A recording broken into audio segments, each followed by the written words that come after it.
Ayollarimizni nimaga o'xshatamiz? Kimdir arraga o'xshatadi, kimdir ilonga o'xshatadi, kimdir chayonga o'xshatadi, kimdir suv ilon deb qo'yadi. Ilon emasdi, suv ilon bo'ladi deydi.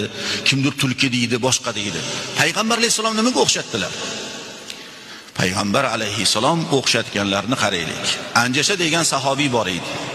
Bu kishini ovozlari juda ohangga solsalar chiroyli ekanda. Payg'ambar alayhisalomni ayollari o'tirgan tuyalarni yetaklaydilar. Shunda u kishini anjashani ovozlarini mayilligiga, xirgoyilariga tuyalar ham oyoqlarini tashashi o'zgarib ketib qolar ekan. Payg'ambar alayhisalom rifqon bil qawarir dedilar. Ey anjasha dedilar.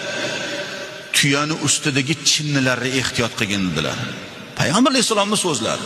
Rifqon bil qawarir dedilar. Tuyani ustida ketayotgan chinnilarni ehtiyot qilgin dedilar.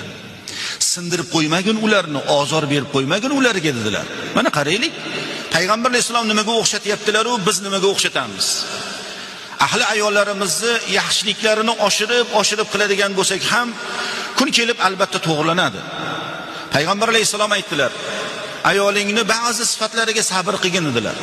Oyat karima ham o'zi aslida shunga dalolat qiladi. Ayollaringlarni qaysidir xulqlaridan norozi bo'lsanglar deydi, yomon ko'rsanglar deydi, Alloh aytayapti buni. Va asa an takrahu shay'an. Biror bir yomon ko'radigan narsalar bo'lsa ayollaringlarda, fayaj'alallohu fihi khayran kaseera deydi. Ajabmaski, Alloh sizlar uchun ayollaringlarni ba'zi yomon ko'rayotgan ishinglarda ko'p yaxshiliklar bergan bo'lsa sizlarga ajab emas deydi. Peshanamizga shunaqa odam bitgan ekan endi nima qilamiz deydi-ku.